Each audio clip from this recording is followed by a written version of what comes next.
নমস্কার। কবি ভবানী প্রসাদ মজুমদারের লেখা স্বাধীনতার মানে।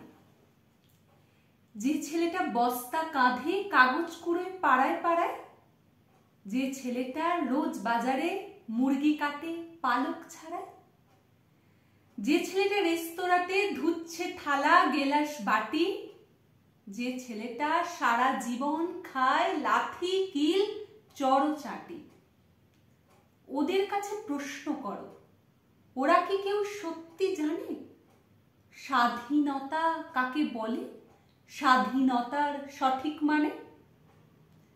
যে মেয়েটা ভোর না হতেই মায়ের সাথে যাচ্ছে কাজে, যে মেয়েটা পরের বাড়ি কাপড় কাচে বাসন মাজে, যে মেয়েটা গোবর কুড়োয় ঘুঁটেও দেয় কয়লা বাছে, যে মেয়েরা সারা জীবন পায় না আদর কারোর কাছে, ওদের কাছে প্রশ্ন করো, ওরা কি কেউ সত্যি জানে স্বাধীনতা দেখতে কেমন, স্বাধীনতার সঠিক মানে?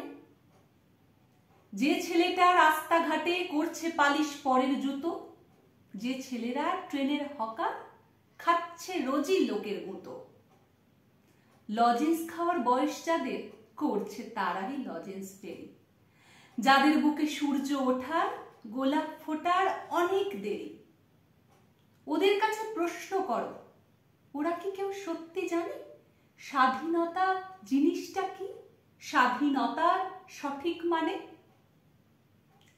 স্বাধীনতার মানে বোঝে নীল আকাশের বন্ধু পাখি, স্বাধীনতার মানে বুঝেই চাঁদ তারাকে পরায় রাখি, স্বাধীনতার মানে বোঝে পাহাড় সাগর ঝর্ণা নদী, স্বাধীনতার মানে বুঝে বইছে বাতাস নিরবধি। স্বাধীনতার সঠিক মানে কজন স্বজন সত্যি জানে, স্বাধীনতার সংজ্ঞা খুঁজো শেকল ছেঁড়া পাখির গানে। নমস্কার।